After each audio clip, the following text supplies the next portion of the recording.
Now, I've told you that we're going to take the next few weeks off.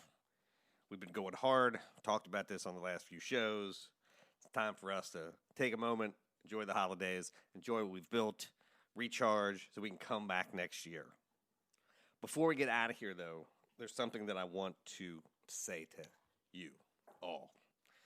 Because I started this program so many years ago at Wired with my late producer, Jeremy, and we always had this idea of getting people in a room to talk about things beyond marketing, business, public relations, right? To talk to people about their lives and things that mattered. And I have carried that idea with me for 20 years because it was what I loved about writing. It's why I do nonfiction. I love other people's stories. I love them. I love finding out why people do the things they do. I love finding out the interesting things about them. And then I love letting other people hear those stories or read those stories. I have said on the show, you've heard people say it, the best interviews are the ones when somebody says, either on air or off, that felt like therapy, as we're delving into the reasons why they do things. It just fascinates me. Humans fascinate me, and writers fascinate me. And I bring that up as we end this year, really the first year that I can say this program became an entity in my life. Not something I did on occasion, but this became a focal point of what I was doing. And that's not an accident. 4 years ago when I started trauma therapy, my therapist asked me, Brad, what do you want your life to be? What is it that you want your life, when you look back on it, to be your story? And I told her I'd never asked myself that. I was 44 at that time, 45, and I'd never given myself the space. I never even knew I could ask that of myself for lots of reasons that I don't talk about on the show. And she said, well, that's what we're going to do. Like, outside of some of the other stuff we got to work on, like, we're also going to help you figure out what is your life and who are you and what brings you joy. So it took me about 6 months, and it came down to 3 or 4 things. The first I told her was I wanted a house, and not just any house. I wanted a house that was big enough and inviting enough that, one, was in a nice place. Didn't have to be the nicest place, but I wanted like a backyard and a garage where I could build a gym. But most importantly, I wanted to have enough room so that I could have a writer or writers come stay with me when they wanted to finish a project. Whether that was for a week, a weekend, a month, 3 months. I didn't really see this as a money-making venture, and I still don't. But I just wanted a place where writers knew they could come and write.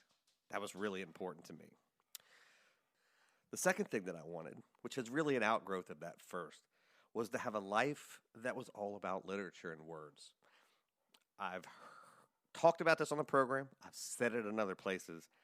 Words saved my life. Words and books and stories kept me in my darkest moments from killing myself. It's that simple. I don't know what I would do if I didn't have writing. And so I wanted to figure out a way that I could turn my life into something that both immersed me in that culture, but helped me celebrate what I think is so important about the world, which is sharing stories. And so I wanted to make the podcast a part of my life. 2 shows a week, 10, 15, 20 hours a week on this thing, outside of my day job, interviewing people, interacting on Twitter, doing the interviews, doing the editing. That was important to me. And whenever authors thank me for what we do here, I always tell them, I'm glad that other people get a value out of this, because that's ultimately what I want, more people to be engaged with books and words. But I do this as much for me as anybody else, because this is the thing that keeps me grounded in the world. Stories help remind me why we're here. That's important for me. Like so many other people, I struggle with anxiety and depression. And so being connected to humans is really important to me, but also really difficult because I don't handle emotions very well. For, again, lots of reasons I don't talk about here, but why I'm in therapy. And so these stories make that connection for me. The third part was that I wanted to spend more time in New York and I wanted to spend more time writing. And the outgrowth of getting the house and having writers come stay at my place is that I'll have the ability and freedom to do a little more traveling to places where I have big writing communities, both from my real life and also through the show. And that felt like something that was important. I don't want to live in New York City, or I would live in New York City, but I really love Pittsburgh. Pittsburgh feels like home. But New York is and has always been my aesthetic. And so figuring out a way to spend time there around all of that creativity was important to me. Well, I'm closing on a house as we speak.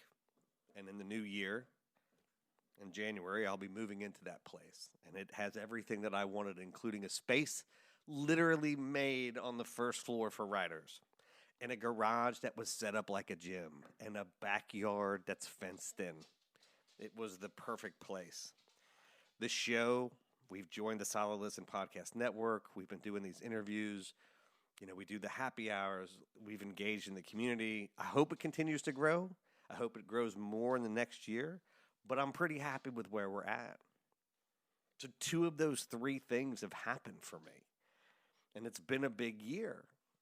And it's been a big year not because of me, but because all of you have allowed us into your living rooms, cars, iPods, wherever you're listening to stuff. Otherwise, I'm just doing this in a void, and people aren't coming on the show. And I don't get to be involved in the community the way that I want and need to be, and the way that I've always dreamed about it.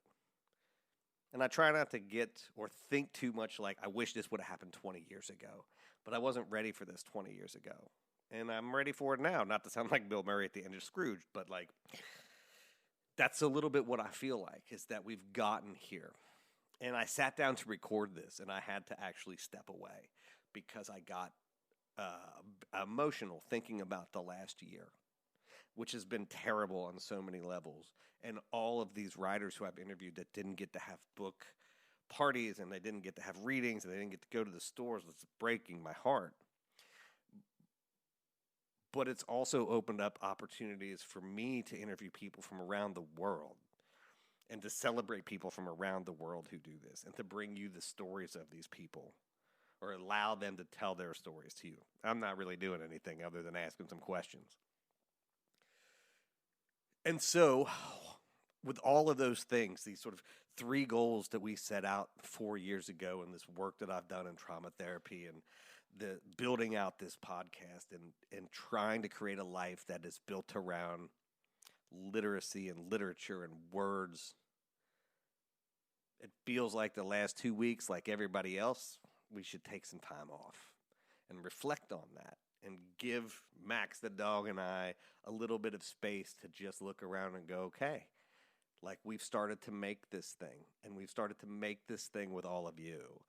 And what a beautiful gift that is for us, and I hope it is a beautiful gift for you, and we can't wait to come back in the new year and see you all and hear you all and talk with you all and hopefully actually be in real space with many of you. So thank you for listening this year. Thank you for interacting with us on Twitter and Instagram and Facebook. And thank you for coming to the happy hours and all of the things that everybody has done. And the 85 people who carved out time to spend time here. I've met some wonderful people who are also going to be friends. And I've come across some literary organizations that I know I'm going to be able to help in the new year. And I'm very excited about that. So that's a long way around saying this year has been both the hardest of my life, as I'm sure it has been for many of you, but I'm so thankful for all of you because this program, more than anything else in my life, is why I was able to make that list with my therapist and begin to move on it. Because this is the thing that makes me feel most connected to the world of literature. Because I get to talk to so many writers and I get to hear from so many of you. And I hope that continues into the new year.